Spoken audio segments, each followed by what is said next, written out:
From Afghanistan's chaotic capital to its bitterly cold countryside, signs that this country the U.S. and its allies spent 20 years trying to rebuild is quickly falling apart. Hospital wards full of malnourished children. Millions of families, over half the country, dependent on the United Nations for food. Taxi driver Edris Mohammadi told me he can't feed his family because he can't find work, and he blames the U.S. This bad situation only factor is USA. More than 5 months after the chaotic and deadly U.S. withdrawal, it feels so strange to be back. The airport almost looks normal. But on the streets, people are hungry, some selling their kidneys, even their children, for cash. The situation is very bad. We are in a fast unraveling humanitarian crisis, and the level of suffering is quite unparalleled. The new Taliban government has no money. $9 billion in Afghan assets are frozen, most by the U.S., because the Taliban is a designated terrorist group.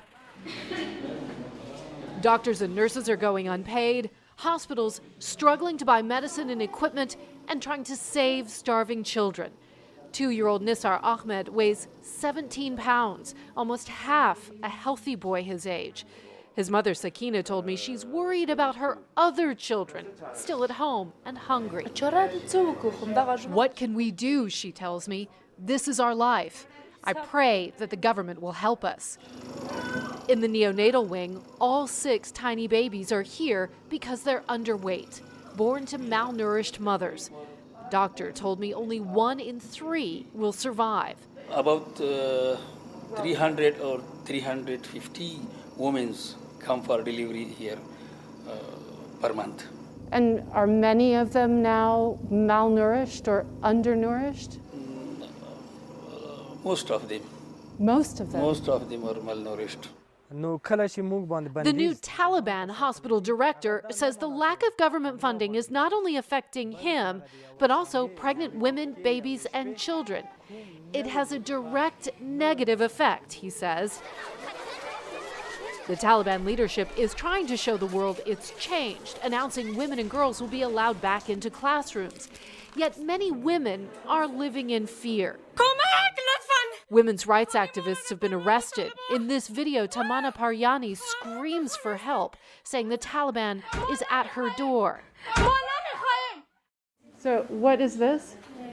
At this beauty salon, this worker told me the Taliban posted a sign telling women to wear burqas. Do you feel safe?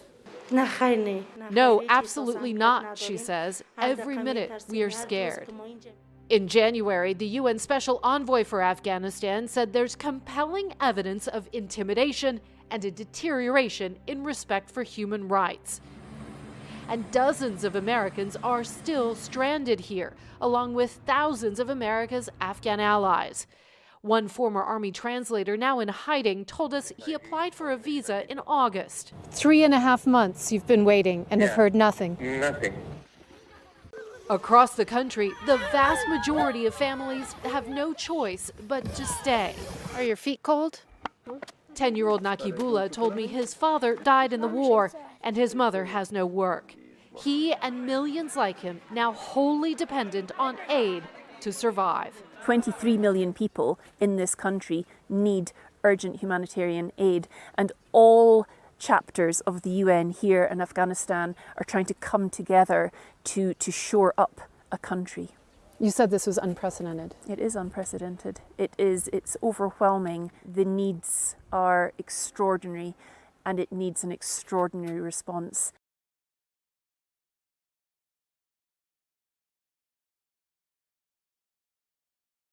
Thanks for watching our YouTube channel. Follow today's top stories and breaking news by downloading the NBC News app.